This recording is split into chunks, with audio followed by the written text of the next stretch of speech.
Hi, guys. My guest today is Sugar from Sugar in the Attic. You go by Sugar, right? Yes, I do. Yes. Yeah. This is hello, Nora, the Stock Explorer. Hello, Lori's World. Hello, the Organized Pineapple. How are you guys? If you have the ability to share this live, I would definitely appreciate it on your community tab. So we'll just chat for a few minutes before we start, just to give people a little bit of time to get in here before we start the interview. So what did you guys have for lunch today? Anything interesting? Can you hear me? Oh, I can hear you. Yes. You Okay. asking me or they or them? I'm asking you. I'm asking Oh, you. you're asking. I'm sorry. Hello, I Dean. actually, I actually got lazy, and I just made a sandwich, and I had a salad on the side and some iced tea. So I got lazy. No, that's good. Those are good lunches. Hello, Suzanne Goulet. Hello, Melanie Maid. Uh, I had to do a video for the Last Chance to Cook Off, and so I made ribs, but we had cut it in half so we could marinate. So we ate the other half of the ribs today. That's actually tomorrow's video, my Last Chance Cook Off video. Hello, Cozy Cornelia's Corner. How are you? So anyway, that's what we had, and a potato salad. Oh, that sounds good. Mm-hmm. Yep. I figured the potato salad was plus the ribs. I thought, well, that's enough. I think that's enough food. You try to make a lot too much, but when there's only two people, it's not much need in it. I don't like to be wasteful. So. Oh, not with the prices of the food right now. No, or not ever. But especially prices of food are so high, it's crazy. Hello, Dana, the Butterfly Charms. Did you get your gift card yet from your winnings?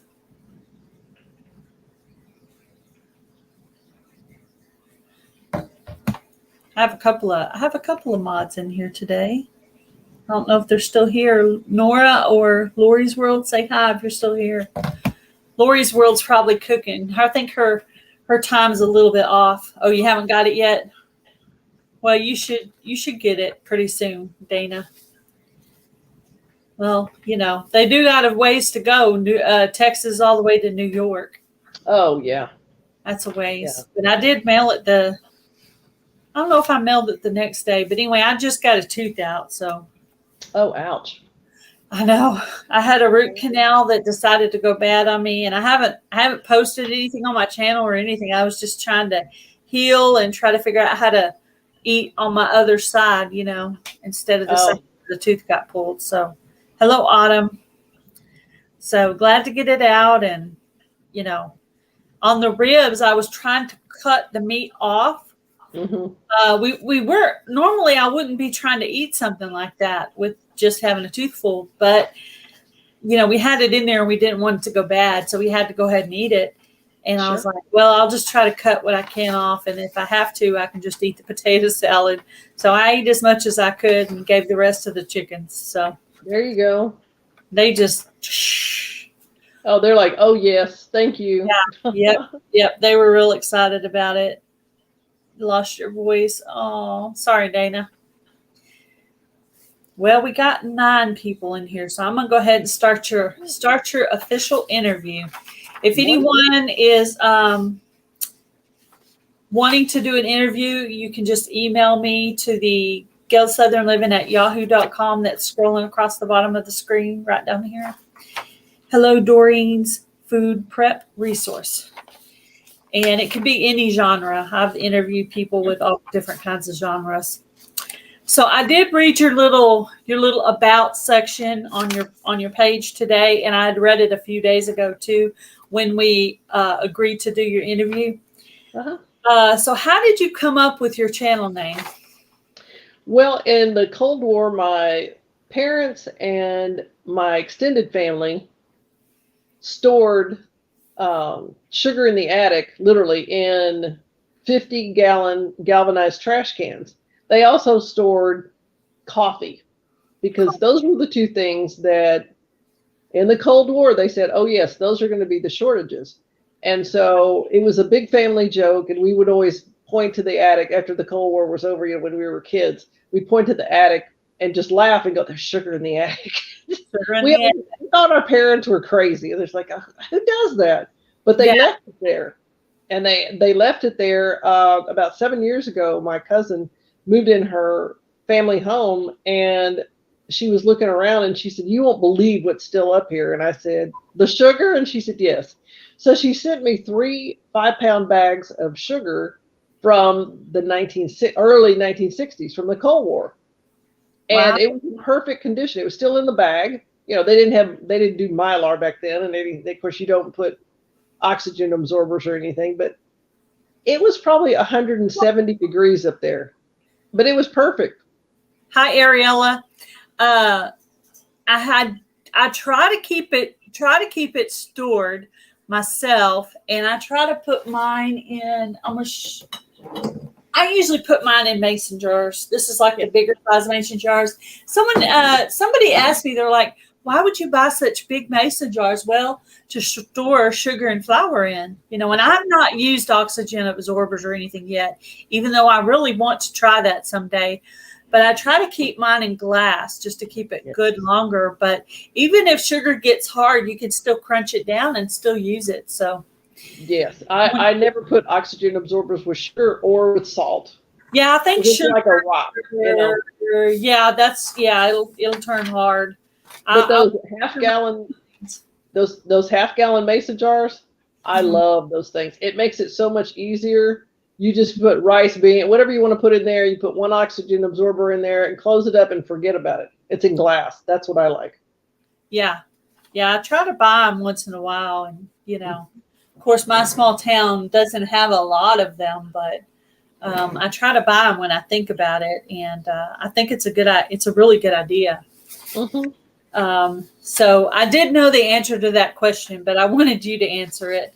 And I think I remember reading about during the Depression, the first thing to run out was sugar. That's right. So I did. They rationed.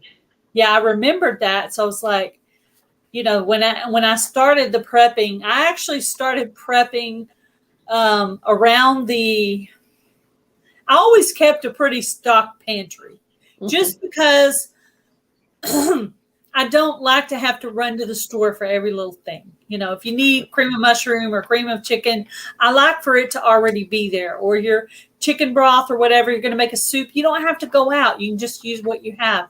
So I like to keep those things stocked. But when the toilet paper ran out, I did not have a ton of toilet paper. I literally had like 4 rolls.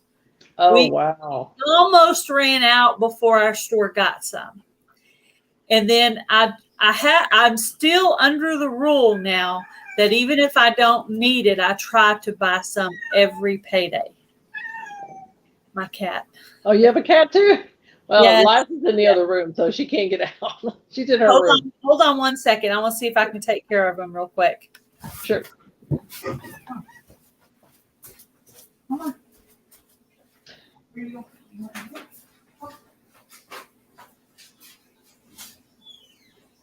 I hope everyone's doing well.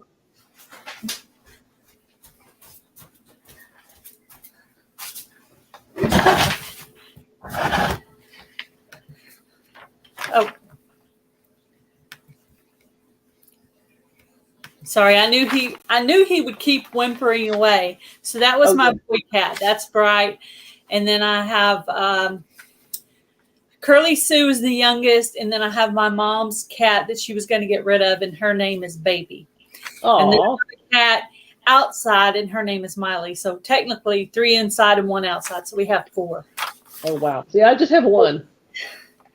What state do you live in? Texas. You're in Texas too? I'm in Texas. Oh, my whole life.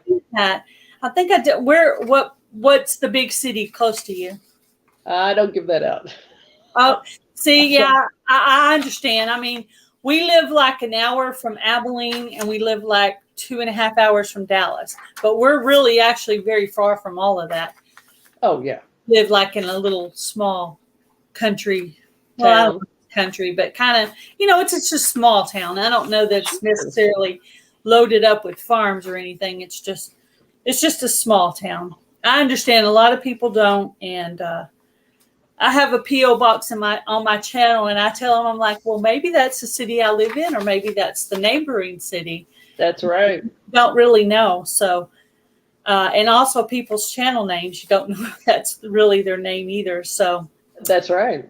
But that's when I started. Was around the time of the toilet, when the toilet paper thing started. So then I started thinking of other things besides toilet paper, like food and stuff like that. So tell us some things that you do on your channel. I do prepping. I do self-sufficiency. I have things about gardening. I don't do any canning on there. It just takes too long, and most people can go on the professional websites and, you know, they can see canning. They can go to the county websites and see canning. I do hints and tips and tricks, and I try to do some different things like foodflation, eggflation, you know, things that are relevant, but I don't fear monger. I don't get on there every single day and go, oh my gosh, we're all out of here. This is not going to work. We're never going to be able to have pasta again. No, I don't do that. I just don't believe in it. I will get on there and say, I suggest this, or we're all having a lot of challenges and stock up now. You know, come on, people, you need to listen, stock up, because some people just, they're oblivious to everything. They're like, oh, everything is fine. I mean, I have friends. Everything's fine. There's food in the store. I'm fine. And I was like, okay, never mind. See, I started way back in Y2K. Getting ready, researching economy and, you know, far out in history and different things. And so in Y2K, I could have closed the doors and our family would have been fine for a year. Period. I mean, I was crazy prepper back then. And I started to watch Doomsday Preppers, and then, you know, Southern Prepper One was the very first channel I ever watched, but I really learned a lot. I got rid of the junk, and I thought, okay, I need to adapt this to my situation, our situation, and go from there, because I don't live in Alaska. I don't live in South Carolina, North Carolina. I don't live in those places. Yeah, I used to watch Alaskan Prepper and right. Homestead did some kind of top prepping stuff too, and I'm trying to think of who else. Urban Grandpa Prepper. Anyway, some of the very first channels I watched. First was homesteading, which kind of led into prepping, which kind of got me to start to stock up on different things so that I would be prepared. Also with things like, you know, candles and matches and first aid supplies and things like that now. And I always have been in contact with the store directors in the small town, always, like the grocery store directors. And if it's a hardware store, whatever it might be, I know the directors, I know the department heads. So I found out a lot of information in 2019 that things were going to be in short supply way before it even hit. So I went, okay, I need to do these certain things like alcohol, not drinking alcohol, rubbing alcohol, Band-Aids, all kinds of things. So it was pretty cheap back then. So every morning, you know, I would drive in, go to the store, pick up whatever, and then they would tell me, okay, we're ordering things and we can't get them. We're ordering rubbing alcohol and we can't get it. Okay, well, that means there's a shortage coming and something is coming. And then I talked to another contact, and they worked in the medical supply industry. And he said, something's coming. I can't tell you what it is, but we had a meeting and they said, get ready. It's going to be big. And this was 2019, October. And I said, well, what? He goes, I can't tell you. They haven't told me what it is, but it's not going to be good. And you need everything in your house for your family, and do it now if you can. Whatever, you know, whatever. And he just walked off. And I thought, oh, okay, well, we all know what it was. And Yeah, I tried I to talk did. to someone at Walmart back probably a year ago. Just talk to her about different things like those storage containers they had outside Walmart. But they were real hush hush about it. As a matter of fact, when I made a video inquiring about showing them and inquiring about them, basically they deleted some of my comments. Oh, yeah. I mean, bunches of comments. People were like, "Oh, I commented blah blah blah in my live," and I was like, "Oh, really?" Because those comments did not even show up. I guess it only showed what they deemed to be an appropriate comment, and that was the only video I ever had that had comments taken away from it. Right. So, It but all depends on what they want up and what they want to take down. I mean, if they don't want it out there, they're going to get rid of it somehow, somewhere. And that's one of the reasons I had a personal Facebook and I took myself off of it, because I was posting something that they thought was controversial. They kept pulling it off. And then other problems. And finally, I decided I'm not going to have a personal Facebook. And that was before I even started on YouTube. Then later on, when I started my YouTube, I started a business Facebook, Right. which I have some family members on there. And I have mostly it's all women, because it seems like if you get men on there, they're always just trying to hit on you and send you weird messages, and Yeah. it's just easier. So I have some of my YouTube people that I know, and I have some complete strangers, and then I have some family members, but I don't ever talk about family. If I put a family picture up, I don't put names with it. So I use it for family too, but I just don't say, "Oh, this is my husband's name, my daughter's name, I don't talk names. I just say family, and that's it." Family, right. So, And see, I don't have Facebook or Instagram or to any of those things. No. I had more trouble with Instagram too. Some crazy person on there tried to start stalking me or whatever, and so I just Oh, gee, no. I closed it down. I opened another one. And instead of putting Gail Southern Living on it, I put Coupon Gail on it, which is my other channel name, which I still have a lot of my homesteaders on there. But, if you know me, if you really know me, you'll know that Coupon Gail and Gail Southern Living are the same person. If you don't, then you don't need to be on there anyway. So now I have a system I go through, and I look at their pictures, and I look who their other friends are. And then if they pass that test, I will go ahead and be friends with them. But I have it now where they can't. I always thought that was weird. They could just take you even if you didn't know it. So Isn't that strange? Me on Facebook, I got rid of it. Yeah. Yeah, I used to have Facebook, I don't know, 100 years ago. Well, now I mostly have it for business. I use it for posting my videos. I use it for posting other people's videos. I use it mainly for promotion, even though I do put some personal pictures on there occasionally. But yeah, that was actually my stepdaughter's suggestion. She said, "I think you should do one just for business." I'm like, "That's a really good idea, actually." And I've heard, I don't know too much about TikTok, but I know I'm not getting on it. So yeah, no, that doesn't sound like that doesn't sound like my thing. No. I do some shorts, but that's about it. Yes. So what kind of shortages are you seeing right now where you're at? Anything?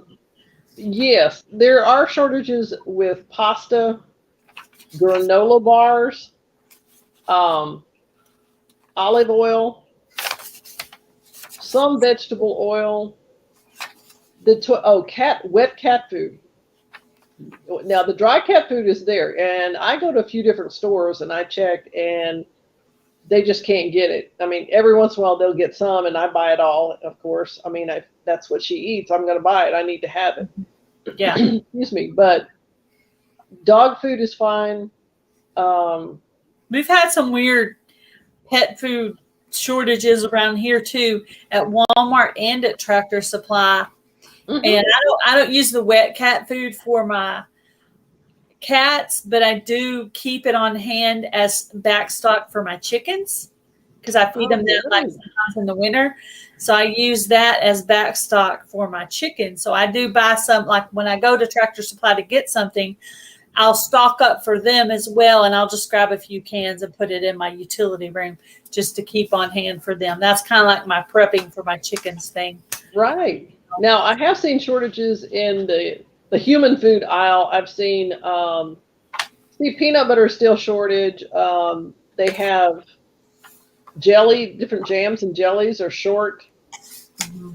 And mustard and ketchup, of course, now there'll be a mustard shortage because of the mustard seeds. And then, of course, the tomatoes, the tomato products they'll have shortages on. And some people have found out because I have seen people buying everything that's on the shelf. Yeah, I've been trying to stock up on my tomato products just because I make soups and stuff in the winter. And I think like if we were to start having some kind of really big shortages, soup would be something you would definitely want to make because you could stretch it out for a big family and you could put your vegetables and your meat together and, having a nice tomato base. I remember watching your video where you're talking about, well, you get the pasta, you got to get the sauce, and you get the chicken, you got to get some seasoning. And, you're just talking about if you get your tuna, you got to have some mayonnaise or something or whatever, something to season it with. And that actually reminded me of a subject that I wanted to do. I was actually working on it. It's actually, you can't see it over there, but over there on my kitchen counter, I started going through my seasonings over there because I had been putting them all in jars so they would last longer. And I started the video and it cut me off because it was saying I didn't have enough storage. So I'm going to have to go back and finish the video after this. But anyway, you inspired me for a subject that I had been wanting to do. So I'm going to work on that. So. And I keep all my spices in jars because I grow a lot of my herbs and things and I dry them in the summer. And then I put them in the jars that I have. And I did a video about cleaning out my pantry in the not pantry, but the spice area and seasonings. Yeah. I didn't see that video, but that's actually what I'm doing. I had been looking for seasonings and I thought it wasn't there. So I bought it. And then when I went through there, I had double. So I actually put them all, I started putting them all in alphabetical order. And then if I already had a jar for it, I went ahead and started combining those. And that's what I'm in the process of doing over there is getting everything that's in plastic into jars, especially if I have a pretty good sized quantity of it. Yes. Oh. Yeah. Now what I did the same thing, but what I use those little bitty plastic jars, I call them little plastic containers. I wash them out and then I'll put diatomaceous earth in it and use it in the garden because it's easy to shake out that way. Yeah, that's a good idea. I just use that. I thought, I recycle a bunch of stuff too. I need to put my diatomaceous earth in a shaker. That's a great idea. I love that. It's easier. I mean, I use it by the bags, huge bags, but still. Yeah, my bags. In the garden, I don't want a huge bag, and I don't know. That's in gardening. I use them for all of that stuff. Mm-hmm. Mm-hmm. And what about your food prices? How much? Food prices are through the roof. I mean, it's crazy. A perfect example, lentils used to be 94 cents for a 1 pound bag. And it's just the regular lentils, not the fancy kind like red or yellow or anything, just plain. Then it was a month later, it went to $1.19, and this is at Walmart. And then it went to $1.34. Now it is $1.94 in my area. Now, I don't know different people's area. Now, this is 1 pound bag of lentils. It's nothing special. I like lentils because it's fat. They're fast and easy. They cook faster than beans. Do I have beans? Yes. But lentils, I like them because I can do a lot with them. Yeah. You can use them in soups and stuff, right? Yes. Let's try some. I've made lentil burgers before. They're not bad. I mean, they're okay. They're different, but I put ground up vegetables in it and an egg and a little bit of crushed up crackers and made like a burger. And it was good. I did a couple of videos where I try to get things out of the garden as if you were in your house and it was growing season, but you couldn't go anywhere because there wasn't anything in store. So what are you going to do? Well, you take a chicken or some beef or whatever it is, and how many ways you can stretch it. Yeah. Use things in the garden. Putting it in 2 different meals. I think that's a good idea. And I also like the organized pineapples idea where you kind of make up some big batches of things and put them in containers in your freezer, and you have soup, you have meals that are kind of put up. And I was like, I so need to do that. But I would I need to do like a freezer clean out is what I need to do right now. Pull everything out. Okay, is this something you're going to use? Either throw it away, give it to the chickens, or use it. So I definitely need to do that. But I noticed a lot of my stuff's going up like $1. Hello, Blackberry Rock Homestead. Hello, Homesteading with Purpose. I try to talk too fast and I get tongue tied sometimes. There's another thing that's really gone up in price is my chamomile tea. It used to be like $1.97 for a box at Walmart, and now it's $3.97, and that's within about 3 months. And that's crazy. I mean, there are no more bags. I mean, we all know about the shrinkflation that they tell you stories. Oh, well, it's easier to hold the bottle if you. Well, yeah, there's 3 ounces less of whatever's in there. I can hold the bottle before. On my conditioner, because I've been using the same conditioner for years, and now it's tiny. So I was going to need to replace it anyway. So I went ahead and bought the biggest bottle they had. And I'm like, the way they're acting right now, I probably need to buy another 2 or 3 of them. But, I'm staying real stocked up on that. I'll focus on one thing and something else will fall back. And I'll focus on this and something else will fall back. So it's like a constant, prepping is like a constant yo-yo. And I feel like I'm getting less food now because everything seems to have gone up 50 cents or $1, and that's where this couponing thing comes really, really handy. And I think on my other channel, Coupon Gail, I'm going to do a video, and I haven't done one like this yet, where I'm just going to buy everything I'm going to buy with coupons. Everything on that list is going to be bought with coupon. This is the price before. This is the price after, to show people, hey, this is the difference. And included in that, like I was telling her earlier, sometimes it's a 25-cent product. Sometimes it's a $20 product. Right. So, and I've gotten plenty of pet food, alfalfa pellets, mealworms, cat food, dog food, all kinds of stuff, free from different food companies. Some were by comment. What's that? It just takes a little effort. I mean, people have to get on and do it. It's like everything else in life that you do. The more time you put into it, the more you get out of it. Less time, less stuff. So I noticed I have a place in my drawer where my, dish towels are, where I put right underneath there. I put my envelopes that have my coupons. I hang on to all of them. And then when I get enough, I'll make a video showing what coupons I got. Well, I noticed they're coming in faster because I'm working on it harder. And that's just like with everything. And when I go to the store, the lady's like, oh, wow, that's a pretty good amount off. I'm like, yeah. And I'm still working at it like everybody else. But I used to do a lot more of the free products when I did my grocery shopping. Yeah. But it would hit that total, that max total, to where it would throw off the cashier and it would be just like a big mess and you'd be waiting. So I stopped doing it that way, and I started I might do 1 or 2 free products and then my regular coupons. And then most of my free shopping, I put them in my purse. And when I'm going to grab something else, I just go ahead and grab that product too. Mm-hmm. So it's just less stress on the cashier. Because I don't need to get so overwhelmed that I don't end up getting all my money. And I'll sit there and wait. I don't care how long it is. I'll stand there patiently waiting until they get my coupon processed through. And I have a new policy on couponing. If I go up to them with a product and a coupon, and I know that coupon is not out of date and it matches the product, and then they tell me no, they can keep it. Yeah. That's my new thing. I'm like, okay. And I'll even have a bunch of other groceries, and that one item won't work. You're gonna have to keep it, whether it's perishable or not. It's now your problem. It's now And your problem. I'll take it down to United, and they never ever say no. But Walmart, I tell you, they're a mess. Sometimes they will. They've been good lately.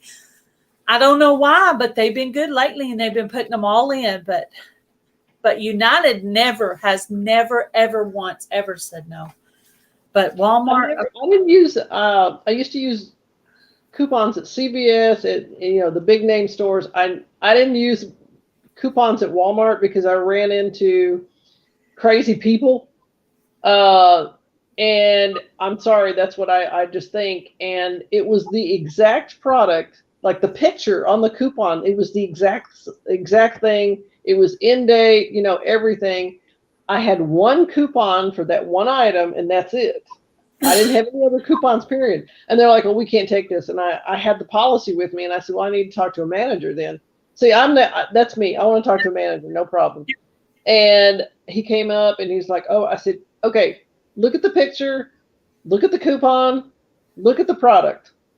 Where's the lady was trying to tell me the coupon didn't match because it was a Campbell's coupon. It was a Prego product. Hello, look at the back of Prego. It says Campbell's all over it. I said, look at this picture back here. That is a Prego symbol on the back of it. Right. Just look at it. It's so obvious. So right. It depends on the day. Some days I'll tell them to put the product back. Some days I'll ask for the manager. And some days I really, really need the product and I'll pay for it. But most of the time I try to give it back to them because I want them to get the point that they're not the only one with the control. Because there's other stores in this town. Hello, something about gardening. How are you? They're not the only one with the control on that. So I try to put my foot down, but it just depends on the day. I kind of try to stay out of Walmart. With all the different other channels talking about situations happening and everything else. I buy a couple of things at Walmart and then I stay away from. I just don't go in there anymore. We stopped going there for about, I don't know, 6 months or 9 months during the sickness time. Yeah. Because they got so picky about which way you went up and down the aisles and how close you stand by everybody. And it just got kind of frustrating, and my husband just insisted. And so we just, it was a little bit more work to go to the other stores, but we could have avoided. I mean, you could use coupons at Family Dollar. You can use them at Dollar General. My Dollar Tree doesn't take coupons, but some of them do. And then United also, but United in a whole is actually costs more. Oh. So there's that as a, you can use it, but you're going to end up costing more on the other end. So, there's that, but let's see. So I see that you do recipes on your channel. Mm-hmm. So I'm about to do a soup collaboration in October. So I was going to invite you to possibly join that if you want. I would love to. In fact, that's on my list for October. You're reading my mind. I do all my ideas on note cards, mm-hmm. and I schedule things. I do them and then schedule. I'll get in a filming mode and I'll film a whole bunch of things and then I'll schedule it. I would love to. Anytime in October, any kind of soup you want. Okay. Homemade, just putting cans in the thing, whatever it is that you do. And I did this last year, and I found some really good recipes this way. Mm-hmm. And I usually make a playlist and put everybody's in a playlist and all that. And I just noticed you did a lot of cooking on your channel. I thought, I'm going to ask her while she's up there. And I have the video already ready, like scheduled mm-hmm. to come out. About a week, let's see, I think the 23rd of September, because I want it to come out about a week before October starts, to give people time to start. But I've mentioned it to people that I know do cooking on their channel. Mm-hmm. Want to join my next collab? That's awesome. Well, yeah, there's another collab coming out, but that's a different thing. That's Ariel. Ariel has a collab coming out, and I'm going to co-host that. And it's going to be like the Fall Fest 22 giveaway. but it's going to be a Oh, Christmas one. That one's coming out in November. But we'll do some more talking about that. As a matter of fact, I think I'm going to schedule Ariel to come on as a guest, and we'll talk about that. okay. And let's see. I'm going down my list here. I got my paper. Oh, I agree. How long have you been on YouTube, or how long have you been actively working your channel? About a year. About a year. Yeah, with this. Yeah, with this. I did YouTube long time ago, and then life got in the way, and I got super busy, and I just was working, seemed like 24/7, and so I stopped. I should have continued, but I didn't. And then I started up about a year ago. Yeah, I never really understood very much that thing it is when you've hit your year but not hit your 1,000 yet, or your hours. I never understood that, because on this channel I got my 1K at 9 months and my 1,000 at a year. So I never understood that. But now that I've had my coupon channel for a while, and I've kind of taken it up and laid it down and picked it up, and I kind of was like, up and down with it. Well, now I've hit that year point. So as I'm making hours on the front, they're coming off the back. So help me understand that, because I don't understand that either, and maybe some other people are listening don't. I have no idea, because once I hit a year, I mean, I'm at like 635, so I'm not at 1,000. Well, yeah, it's easy now, because I used to have to. Hello, Cindy with Lulu's Treasure Trove. I used to have to go onto the computer to look at my watch hours, but now if you have the YouTube Studio on your phone, there's a little $sign. You hit that, it'll tell you exactly how many subscribers you have and how many watch hours you have. Right. And you can watch that thing fluctuate. And that's when I didn't used to watch it as closely, because I had to go on my laptop for it, and my phone's always in my hand. So now I'm watching it closer, and it's frustrating. I am at the halfway point on my Coupon Gail channel. And if anybody wants to exchange playlists with me with Coupon, with my other channel, email me or send me an instant message, or you can even put something in the chat, because they do that a lot on Tuber Chat. I don't know if anybody follows them, but you were asking me to explain the 1 year. YouTube works on a 365-day basis. So because I reached my goal on Gail's Southern Living and got my 1K and my 4,000 watch hours, then I got monetized, right? But if I had been at 3,000 and past that year, and I did not reach that part of the goal, they would have been falling off from when I very first started, coming on here and falling off here. So you're like taking 3 steps forward and 2 steps back, and 4 steps forward and 3 steps back, like that. So that's what it's doing. And so because it's not working, it wants you to get your 4,000 in 1 year, in 365 days. Okay. So so that's finally, I never understood people when they were talking about that. I was like, what are they talking about? What are they talking about? Now it's happening to me, and I'm watching it do that. And I'm like, oh, I'm so sorry. Now I know how frustrating that is. Because so the watch hours come off, or the subscribers come off?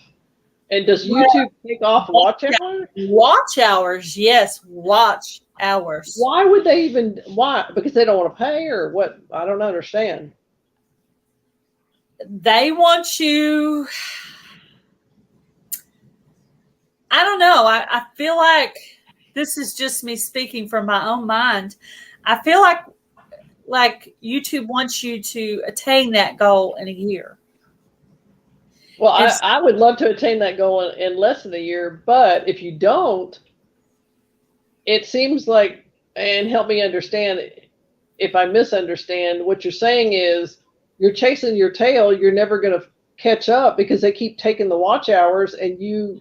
I think I'm just going to get there. I'm going to get there slower, because I'm going 4 steps up and taking 3 steps back. So I still got the 1 step. I just didn't get all 4. Okay. So is that why I have another question? I'm going forward, but I'm going forward slower. Okay.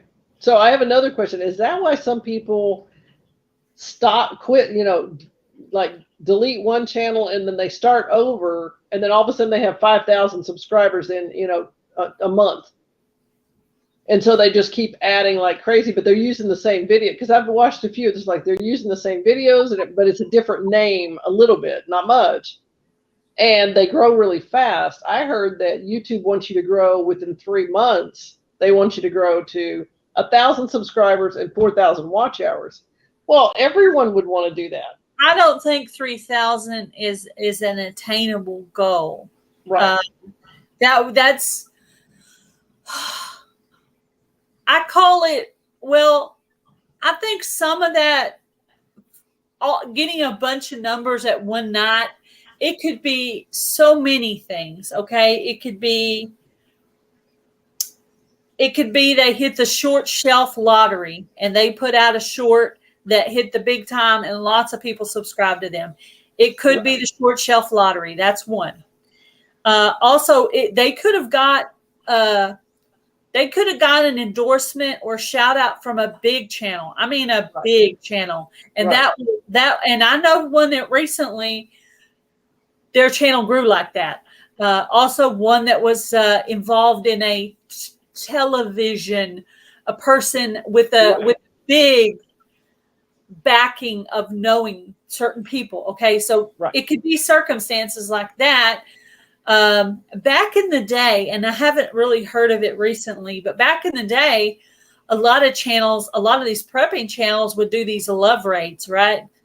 And a lot of the reason part of the reason I reached my goal is that some of these big prepping channels, they liked me, and they just gave me a couple of, probably 3 or 4 of these love raids my first year, which helped me grow. So that was just part of the YouTube lottery. And then every once in a while, sometimes people just have the most awesome subject that everybody wants to know about. It's just a popular subject, or it could be just a really great person, a person with a really great personality. Maybe their content's not that great, but they're just, everybody loves them. So many factors. The biggest thing is my opinion is to always try to help others that are smaller than your channel. Try to shout out and help other channels, number one. And try to always be happy for your friends, even when their channel goes way past yours faster. Just try to be happy with them, because, I'm a godly woman, so I believe that jealousy is from the devil and it's not good, and we need to be happy for each other. And I love people. I don't care if you have 5 subscribers or 5,000, because you can be just as nasty to someone with 5,000 as with 5. And to me, there is a person behind every single channel, and there's a person behind that channel that wants to succeed and started that channel for a reason, for a purpose. Maybe it's financial need, maybe it's they're lonely, maybe it's so many, they want to teach something, they want to leave it for their children. I mean, I've heard so many reasons to start your YouTube channel. And hello, Candy Dudette Watson, please sing goats. How are you? So there's just so many reasons, and we just got to be happy for each other. I've watched, it feels like my channel grew fast, or it grew, some people would say a normal rate, some people would say fast. But there's channels that are blown right right past me, like I was roadkill, Yeah. So, and what I've heard in the past, in my previous career and things like that, there are companies that will find a channel and say, okay, we're going to set your channel up. We're going to redo everything. So you pay us, and we're going to get you the watch hours and the subscribers. And it's not uncommon for people that grow at astronomical rates that they have a company behind them. It's because the more watch hours, or the more subscribers they have, the more watch hours, the more videos, the more exposure. And that's what it's all about. That's what YouTube wants. It's like they want exposure so they can get the AdSense. I mean, that's how they, that's what it is. But I don't do that. I mean, if people want to subscribe and watch, that's great.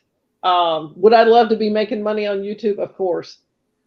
And it all depends on what you do. I mean, there are people that dumpster dive. There are people that mow lawns for free, and they're in the millions, and they're making millions, but they're doing a good thing. So, and as I said before, my cat Liza, she has a channel, and I'm amazed because she's had it for about 8 months, but I started doing not shorts, but videos, and I'm amazed. Overnight, she gets 2, 3, 4, 500 views, and I'm going, okay, she didn't really do them much, She meowed and she did whatever.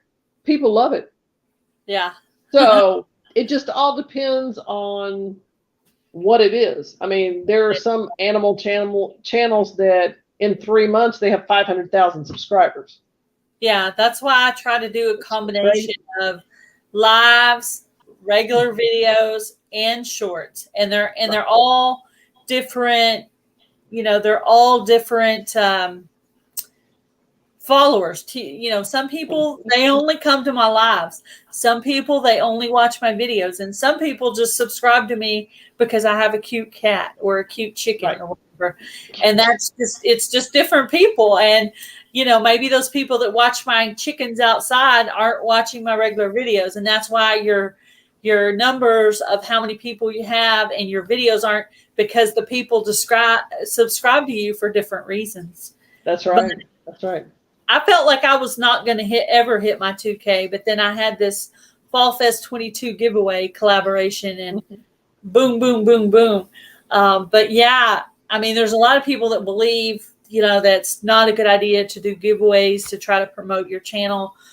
But I feel like it's kind of like marketing, you spend money to make money, So I have a new thing now. When I get my YouTube paycheck, I try to buy one prize or one gift card out of each one, whether I give it on this channel or my other channel, just to try to promote my channel and try to do these giveaways, surprise giveaways, just to see if I can get people in here.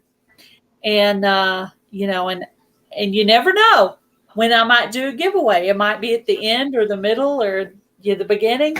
So people just got to hang on and see, and you got to surprise people and do things that they don't expect, so. Right.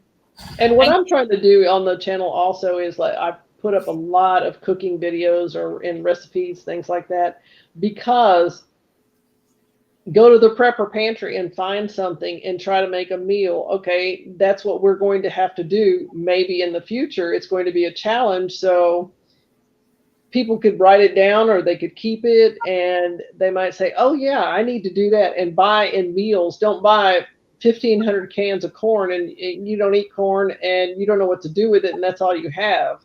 Yeah.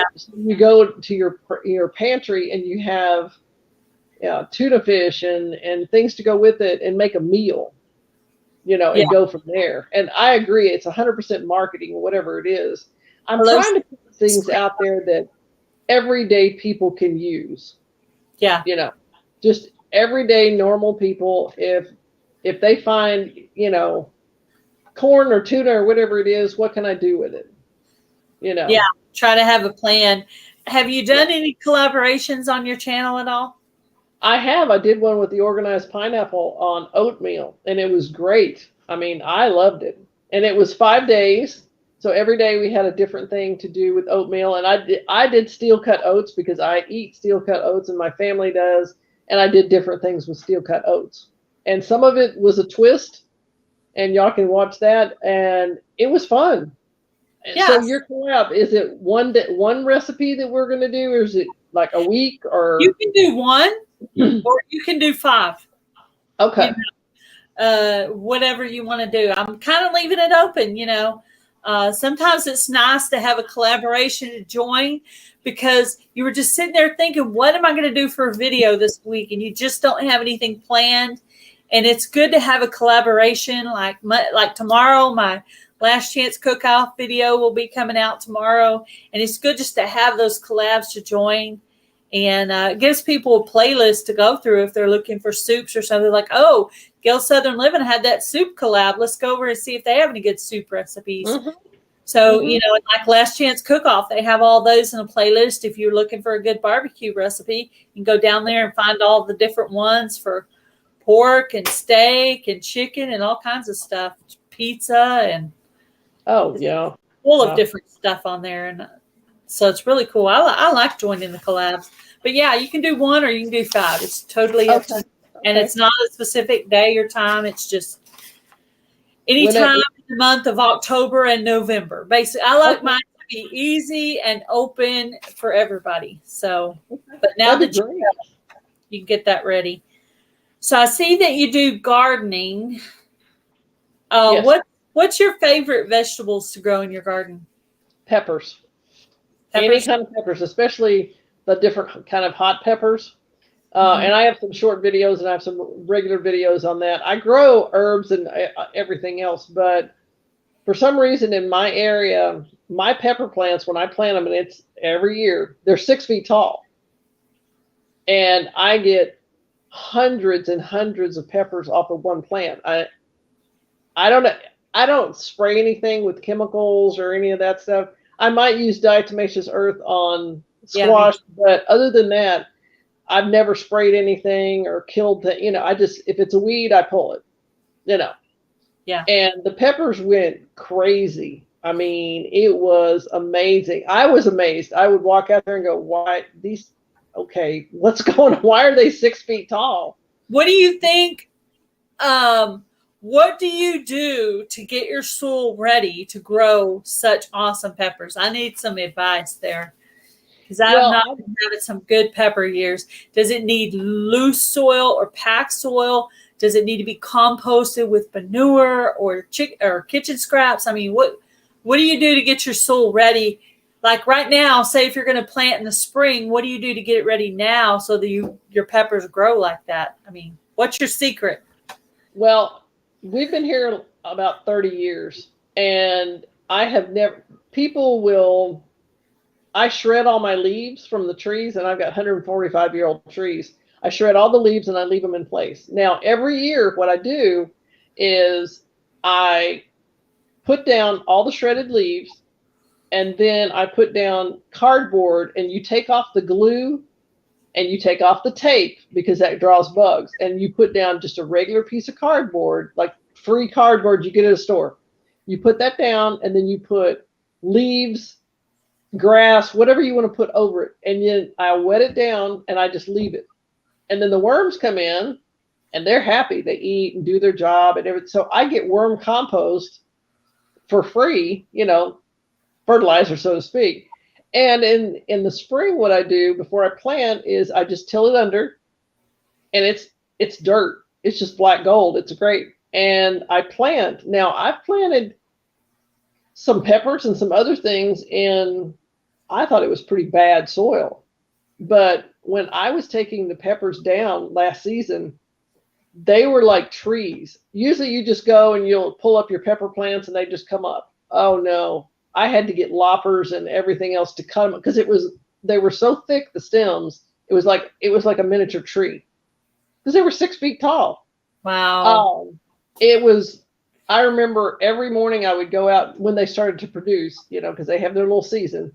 The habaneros, the ghost peppers. Oh, I had all kinds. I had all kinds of peppers. Do you grow light, or do you grow them straight into the ground as seeds? What I do is I have the seeds and I move them around the house in the sun before I put them outside. But I also harden the plants. I take them out and let them sit outside for a little bit and then bring them back in, get them used to the wind and the little sun. And then I'll put them in the yard, and I do put cages around them because I have my cages.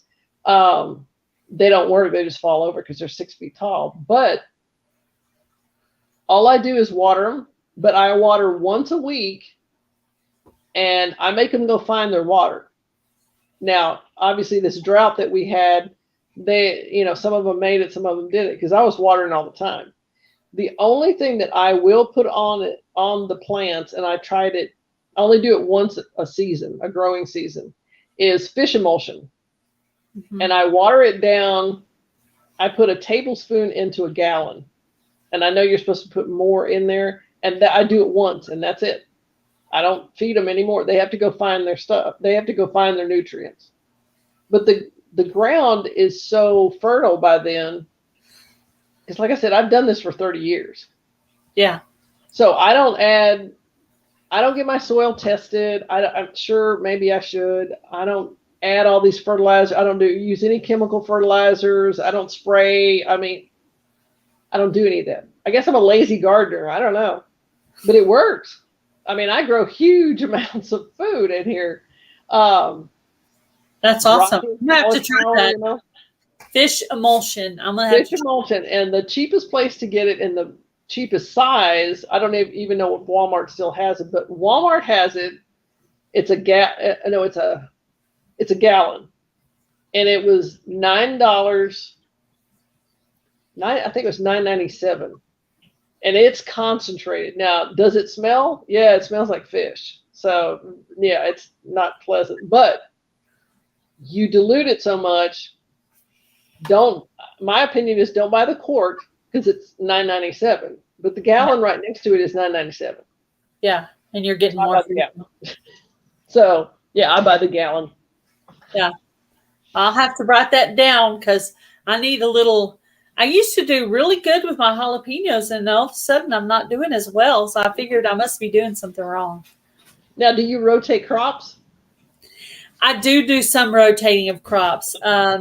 However, I did want to plant my tomatoes in the same place because I already have the T-post there for them to hold on to. But I tried to do a really good job of composting that area. I used some chicken manure and some table scraps and some banana peels and eggshells. I know they don't really help for 2 or 3 years, but anyway, hey, I'll still be gardening in 2 or 3 years. And I just add all the good stuff I can think of, and then I put a layer of leaves on top of it. Another thing that I have. Oh, I'm sorry. Go ahead. How do you shred your leaves? I was going to ask you that. I don't really have anything to shred them with. Just a mower. Just shred them up and put them over there. And there's so many of them. It's just crazy. So we have leaves left from.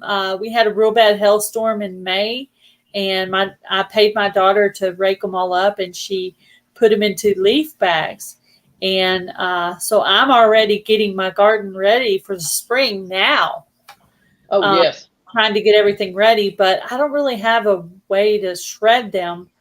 But I'm hoping if I keep kind of watering them down some, plus we've had a lot of rain, they'll break down enough, Well, do you have a mower with a catcher? A bag on it? Does the mowing. I'm not even sure what's on it, but I don't personally have a way to. But I think that it's kind of. Well, definitely those leaves have been in the bag and they're already kind of breaking up and they've kind of got wet on the inside. So I feel like they're going to break down pretty well because they're from May. Right. So I'm hoping that they'll break down pretty well. And then usually once the season starts, I'll put a layer of soil on top of that.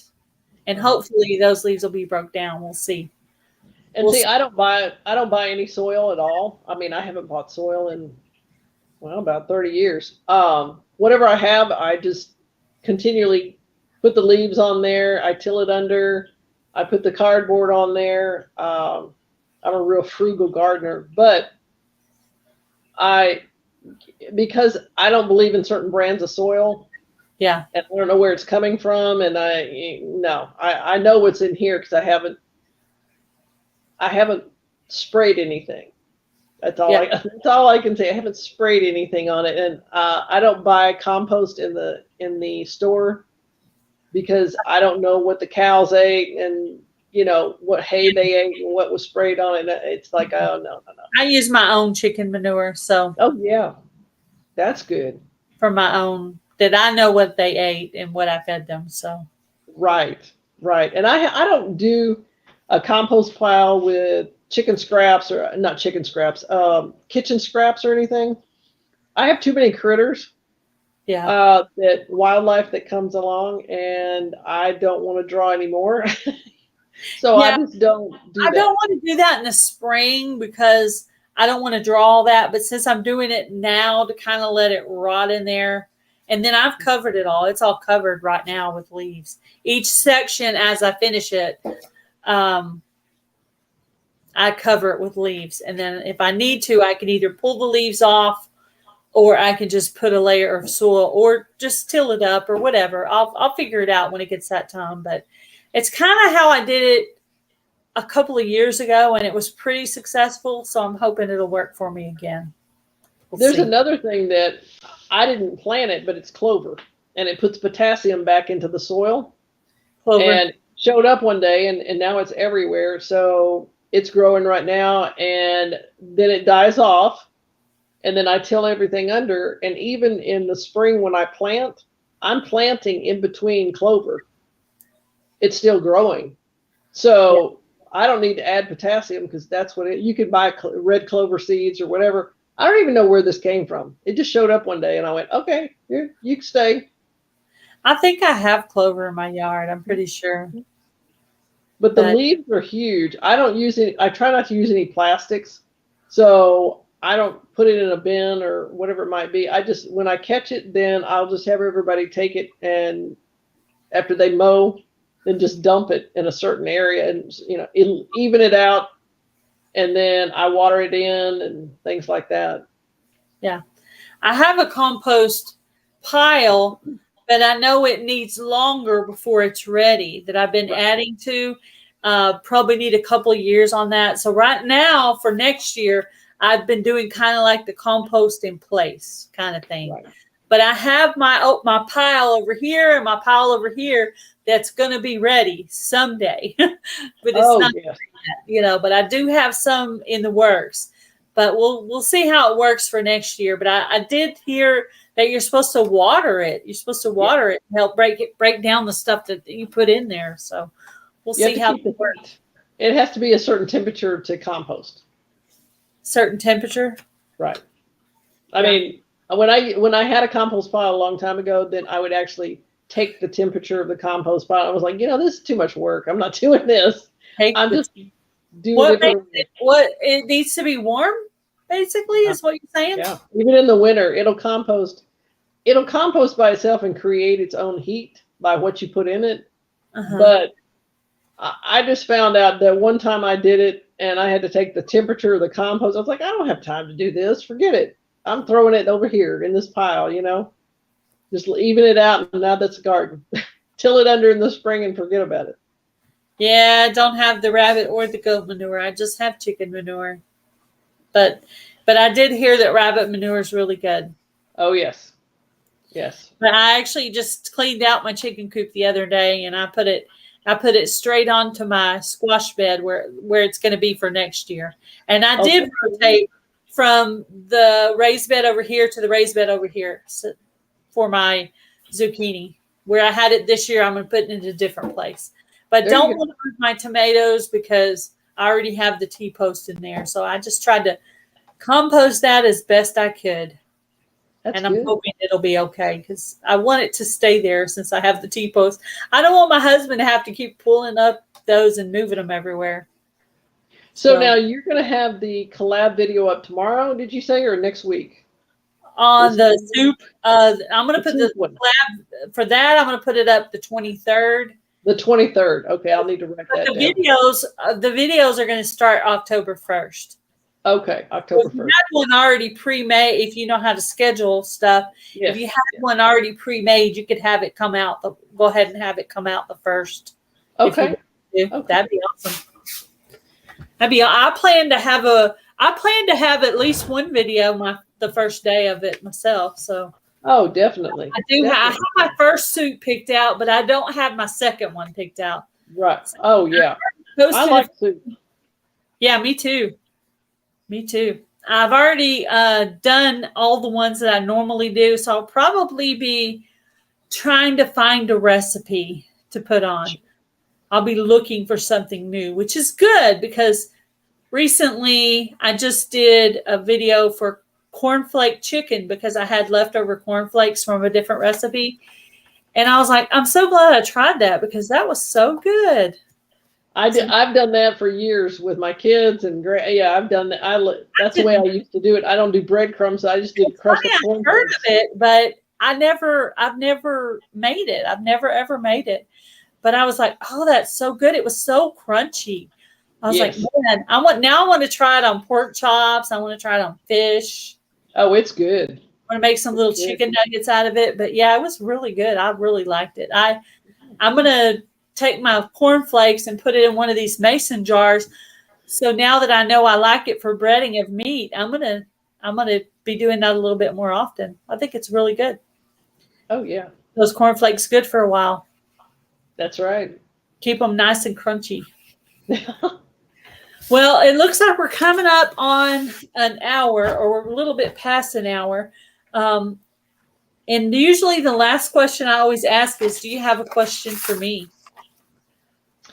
I think you answered the question I had because I wanted to know about your couponing channel, but yeah, that's what I wanted to find out about because I used to coupon and I want to get back into it. So yeah. There's videos on pretty much every end of it. Just there's videos where I've talked about exactly me going on there and showing you how to go through each system. I have one where I did a coupon a day where you could watch me scroll through and where I put everything. There's a whole playlist on that. Then last October, I did one that was October freebies where for a whole month, I went through and showed you every free thing I got for that month. And that's regular coupons. It's just free stuff. So, and I actually considered doing that again this year. I actually considered doing it to see if I could exceed my first year's goal this year. So I'm considering that at this point to see if I'm going to do that again. But I thought that was kind of interesting. Just that is people, hey, this is just the free stuff I can get. Let me show you what you can get for free. So I sure would hope to get something really good for free during that time. So you'll be like, whoa, you got what? Exactly. Oh, free is good. I love getting free stuff. Like I get so excited when I get like a box of bags of pinto beans or bags of marshmallows or bags of whatever it is. Cases of hint water.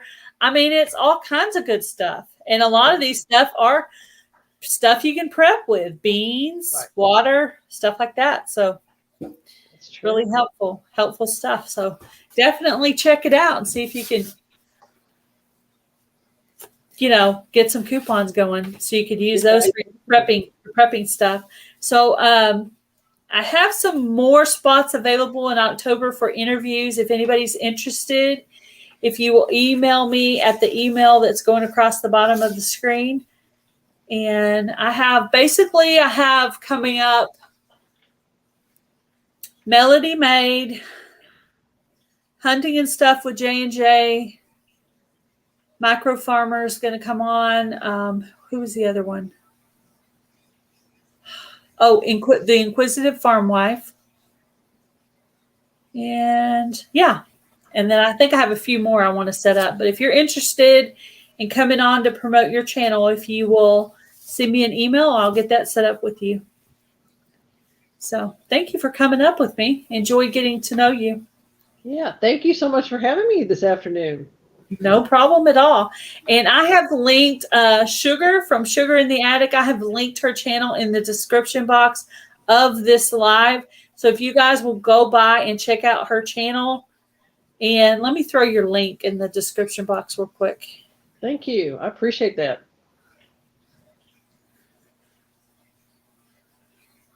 I'm sure I have a mod in here, but I'll do it real quick.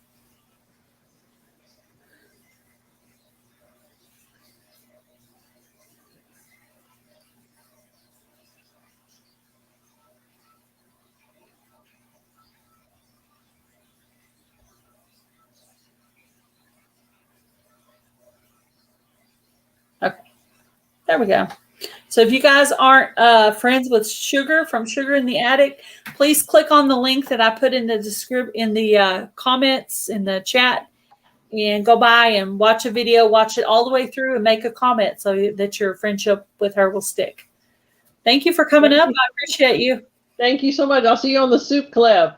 All right. Thank you. Bye. Thank you for coming Bye-bye. up. Bye.